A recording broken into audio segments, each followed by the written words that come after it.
Avril Lavigne, the pop star now opening up, ready to fly again, speaking candidly about the disease that brought her life to a grinding halt. I literally became bedridden last October, and I was in Los Angeles, and it was like literally like the worst time of my life. And I was seeing every specialist and like literally the top doctors, and they were just like, you know, they would so stupid. They would pull up their computer and be like, chronic fatigue syndrome, or why don't you try to get out of bed, Avril, and just go play the piano. It's like, are you depressed? This is what they do to a lot of people that have Lyme disease. They don't have an answer for them, so they tell them, like, you're crazy. Meow.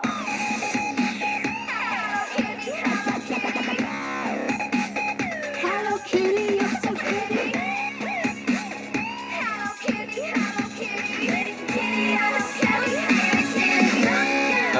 Okay. Hi guys, it's Andy, and today I wanted to do a video on Avril Lavigne.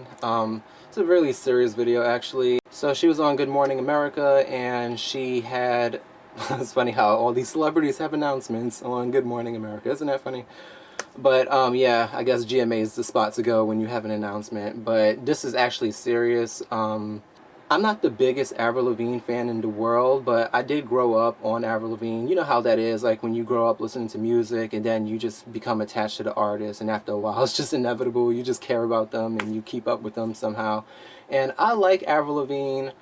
I thought she was badass in her prime, and I still think she's badass. Her nightmare began while out on tour. I woke up and I had like night sweats, and I felt like I had the flu, and this went on and off for a month, and I saw my doctor right away, got blood tests, got swabbed, and they didn't really know what was wrong with me. So when did you first suspect that it might have been Lyme disease? Probably 2 months into having it. So Avril Lavigne was diagnosed with Lyme's disease, which is a bacterium called Borrelia Burgdorferi. Oh my gosh, Borrelia Burgdorferi. Can't believe I remembered that. It's a bacteria disease caused by a bite from a tick. So, but it can be cured, surprisingly. So Avril Lavigne, if you're watching this with the less than 1% chance of you watching this, but anybody who's watching this who can benefit from this video or can help someone who you know have Lyme's disease, I would recommend that you introduce them to first a vegan lifestyle so they can understand what that means. Just get a basic concept, you know, eat plants, no animals. A lot of people are getting cured, a lot of people are curing their Lyme disease with a raw foods vegan lifestyle, meaning it is a step further. It is, I guess, what people would call it extremes, more extreme than veganism. Veganism really isn't extreme. I think it's extreme to live on the other side, but hey, that's just me. I don't want to have open heart surgery someday. But yes, it can be cured, and there has been lots of testimonies. I just looked up vegan diet cures Lyme disease, and I just found a whole bunch of videos, and this one in particular really touched me because she finally understood how to cure herself holistically, naturally, organically, just by going to our natural sources, fruits, vegetables. I mean, what's more pure and natural than that? So yeah, this is just a piece of Itsy Sweeney's story. You can watch the full video in the description. I'll leave a link. But this is just a piece of her testimony, so enjoy it. So, who are we here with? Itsy Sweeney. And if you want to give us a quick little rundown of your health journey and how you came to wind up at a Woodstock Fruit Festival eating a copious amount of fruit. It's a long journey. I thought I had Lyme disease because I was a park ranger and I had pulled a lot of ticks off me. And it turns out it was Lyme disease, but it wasn't diagnosed for 4 years. So basically, I got sicker and sicker and sicker to the point where I couldn't find my way home from work, and I could barely make it up my stairs, and it was pretty rough. And I did get treated for Lyme, which really helped a lot, which kind of saved my life. And it kind of gave me enough strength to start functioning a little better on my own. And I was reading a lot. They actually called it fibromyalgia because I was in so much pain. So basically, I went vegetarian, and it helped, but not completely. Then I found that if I went vegan, I would feel a little better yet. So I pretty much did that. And I'm still not completely, but mostly vegan. And it did make a difference. But I still had the chronic fatigue, and I still had pretty much chronic mono with, you know, if I get tested for mono, it's like always positive, which, you know, it's just tiring. You just feel like you have the flu all the time. And even though you might look healthy, you feel really crappy, and it's rough, you know. But then I'm reading more and more about raw foods, and I'm thinking, boy, can I just continue on this journey and really be extreme? Because most people thought I was extreme being vegetarian than vegan. But I'm doing it, and I've been eating raw for, not completely raw, about 80-85% raw for the last year and a half or so. And it's been helping. I mean, I have these bursts of energy. I still have to take naps during the day, but I have these bursts of energy that are like the old me, and it feels really good. And it's almost emotional talking about it because I forgot what I was like before I got sick. So it's nice and it's good, and I feel like I'm on the right path because I always ask for guidance. I just kind of pray to God, show me the way. I want to get better, you know. So I'm on the path, you know. And even though it seems extreme, I think the way I ate before and the way I lived my life before, that was what was extreme. So you could say eating fruits and vegetables is extreme, but it's nothing compared to eating processed foods and GMO foods and unhealthy dairy that just clogs up your body and just makes you feel so crappy and heavy. I feel lighter. And I'm not saying I'm completely there, and I know I will be there one day. And it's every little bit that I do counts. And the raw foods has brought me really in a whole direction that I love. I feel like it's right. I'm on the right path. And being here with all these other raw foodists and seeing all these vibrant, healthy people makes me want to do it more. I just want to give her a big hug.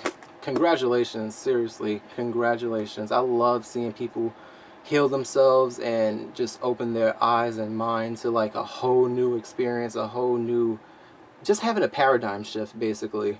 Disease and bacteria cannot survive in an alkalizing environment. And when you're eating raw fruits and vegetables, you're alkalizing the hell out of your body, which is a great thing. You want your blood to be alkalized. You don't want a pH balance that's acidic.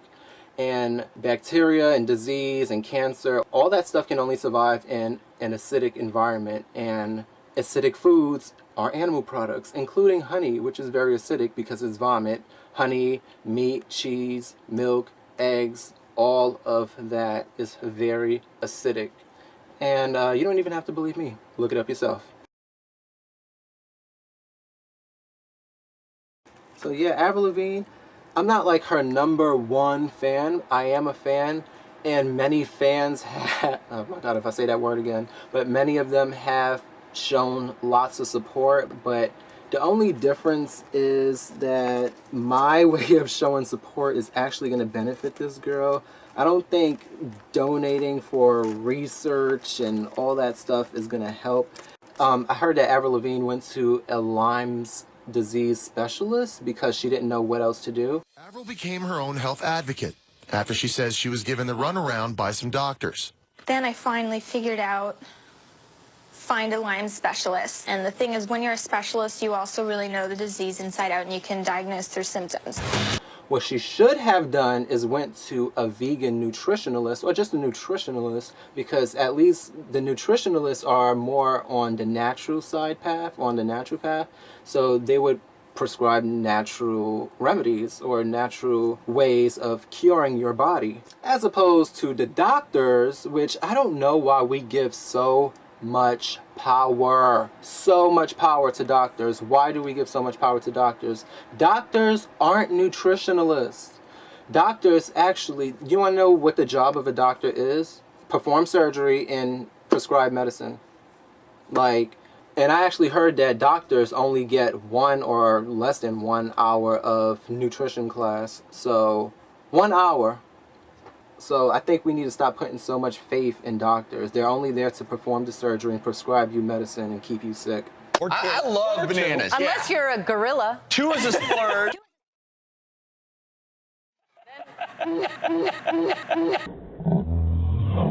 Oh God, what a cheap shot. I knew.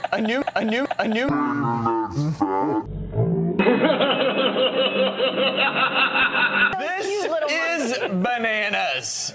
Look, this is a photo that I drew of Avril. When did I do this? Oh my, 4405, 2005, I did this. Yep, so, yeah, I'm just here to help Avril Lavigne. I really do feel like I have some type of love for this girl. And it was a time where I actually wanted to be like her, and I used to straighten my hair, and I thought I was cool, and I had the badass clothes, or whatever it was that I thought I was doing at the time.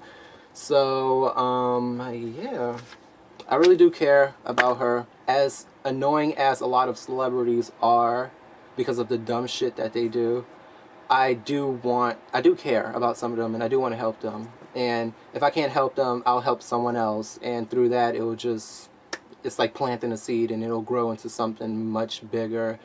So I don't have to directly help her. I can indirectly help her. So thank you for watching this video. I tried. There is hope. Lyme disease does exist, and you can get better. There's a light inside of all of us. I think for me, it's like a second shot at life. I want to go out there and truly do what I love. It's like a diamond, you just have to find it. So I'm so excited for life after this.